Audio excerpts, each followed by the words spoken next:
sucede, que entre la fe y la felonía, la herencia y la herejía, la jaula y la jauría, entre morir o matar, prefiero amar, prefiero amar, prefiero amar, prefiero amar, prefiero amar, prefiero amar, prefiero amar.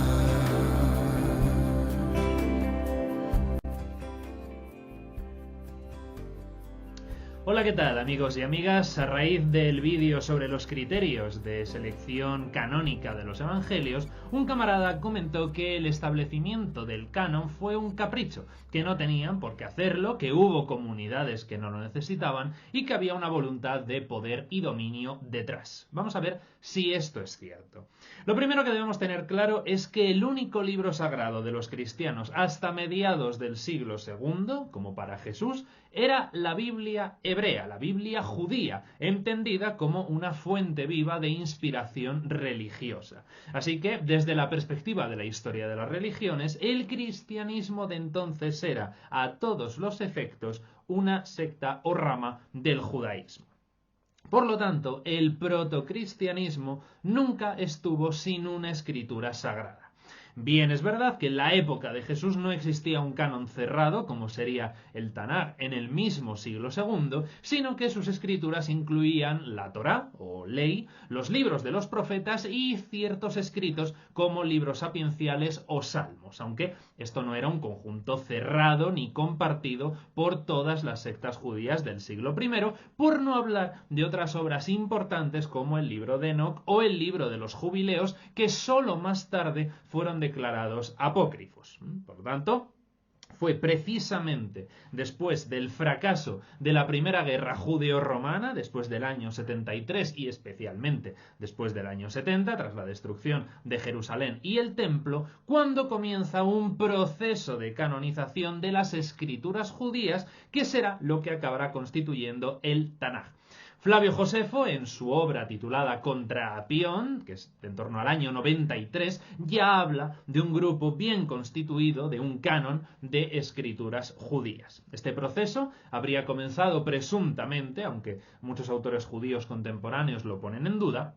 en una reunión de rabinos de la cercana ciudad de Yamne, en torno a los años 85 y 90, que se dieron cuenta de que si el judaísmo pretendía sobrevivir, necesitaba tener un corpus claro de escrituras, un proceso que fue desarrollándose durante los siglos II y III, cuando quedó prácticamente cerrado. Sin embargo, los cristianos no mostraron mucha prisa, cosa que puede llegar a sorprender, porque si los primeros cristianos se sentían distantes o a veces completamente alejados del judaísmo rabínico que se estaba formando, ¿por qué no establecieron rápidamente su propio canon en lugar de esperar casi 150 años después de la muerte de Jesús? Pues, en primer lugar, porque no las necesitaban. Además de la Biblia hebrea, las comunidades cristianas primitivas contaban con 3 autoridades más que les diferenciaban. La primera de ellas eran los logia, las palabras del Señor, de las que hacían uso rememorándolas al utilizarlas en la predicación oral y que estaban reunidas en colecciones escritas y se citaban junto con la ley y los profetas, considerándolas de la misma o mayor altura espiritual.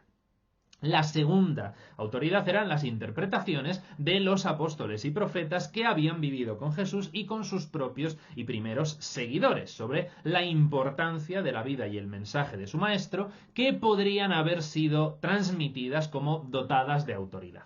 Y el tercer pilar fundamental, la tercera autoridad, junto con la Biblia hebrea, que harían 4, es el propio Espíritu Divino que inspiraba a maestros y apóstoles cristianos itinerantes, pero sobre todo a los profetas que dirigían las primeras comunidades. Entonces, con esas 4 autoridades no necesitaban más escrituras. Pero, como dije en el vídeo, todo cambió con el canon de Marción de Sinope.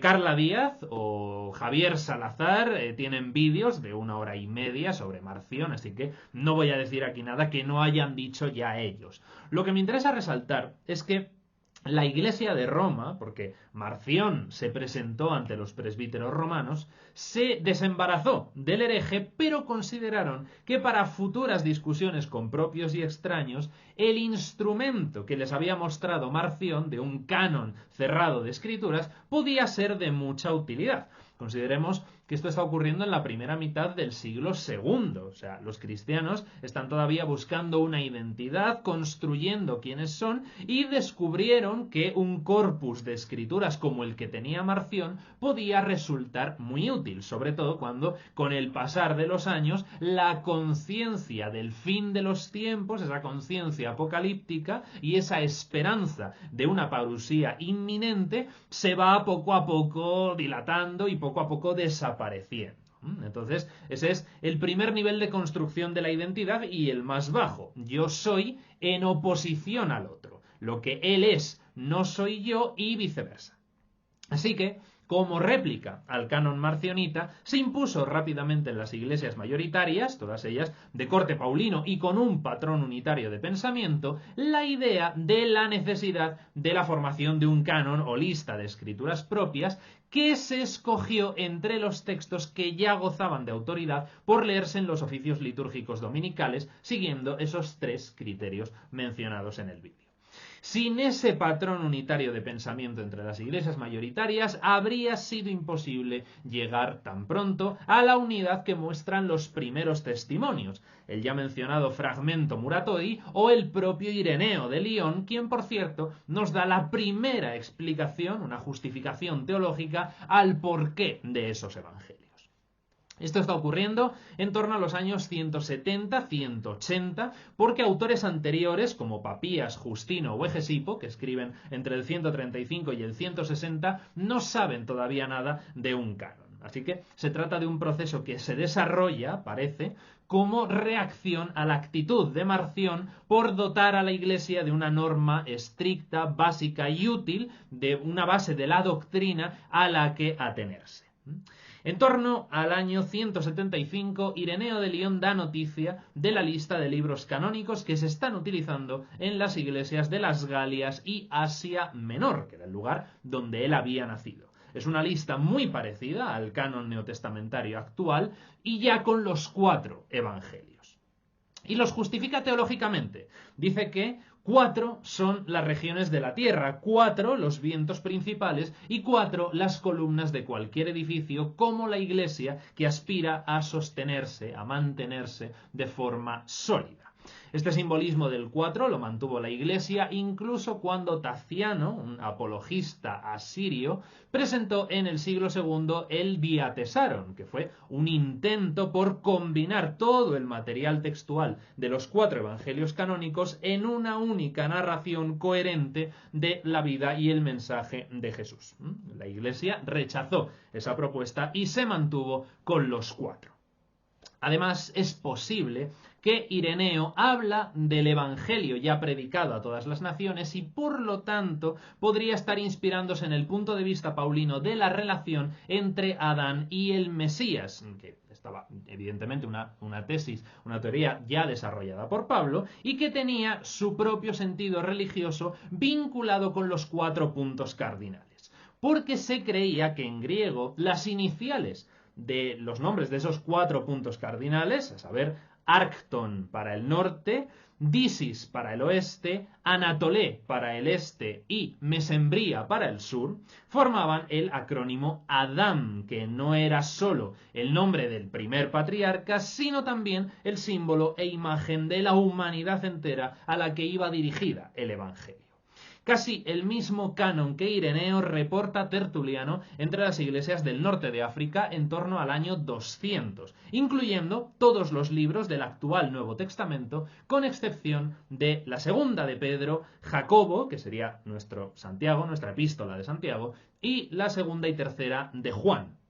Clemente de Roma, hacia el mismo año 200, quizá 210, cita más de 1000 veces textos que hoy forman parte del Nuevo Testamento y, por supuesto, considera canónicos los 4 evangelios, todas las epístolas consideradas paulinas, incluida Hebreos, y el resto de las epístolas, con excepción de Jacobo, la tercera de Juan y la segunda de Pedro.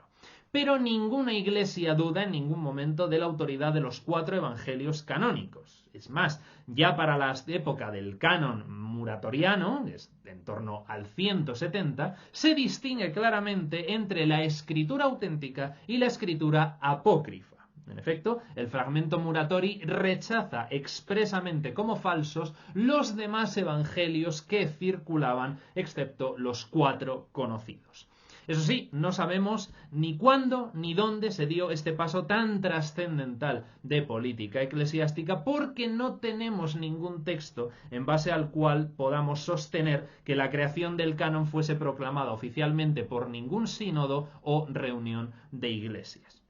Lo que sí podemos sospechar es que las iglesias de Roma, de Éfeso y de Antioquía tuvieron bastante que ver con la presunta difusión de una lista canónica, porque en ellas se leían los domingos escritos importantes que luego acabarían formando parte del canon.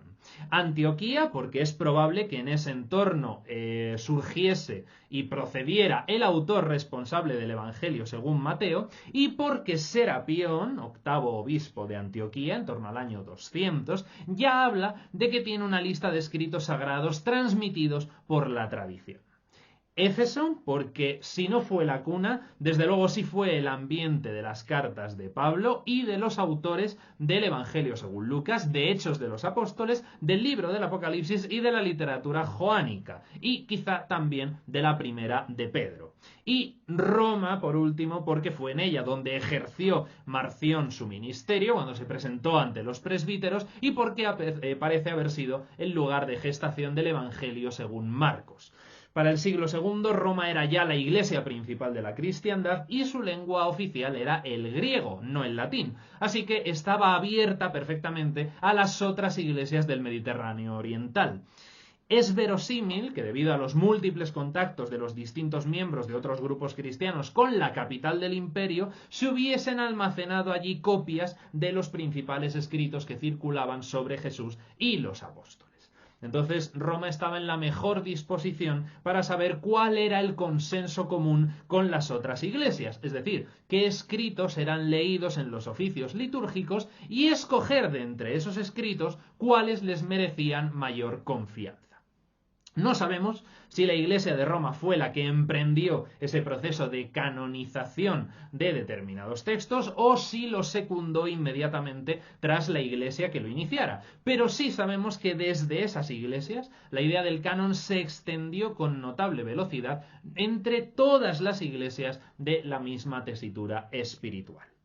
Así que, en conclusión, creo que sí, que la dinámica histórica hizo que a la Iglesia le fuera necesario establecer un canon de escrituras compartidas, en mayor o menor medida, por todas las iglesias mayoritarias. Se me ha argumentado que no lo necesitaban y que todo era una cuestión de ambición y de poder, porque hubo otros grupos cristianos que lo eran sin necesidad de un canon. Y creo que precisamente ese es otro argumento por el cual el canon sí era necesario, porque hoy en día vemos que las iglesias que han sobrevivido en el tiempo lo han hecho con el canon de escrituras como parte fundante de su identidad. Los grupos que no tenían un canon desaparecieron.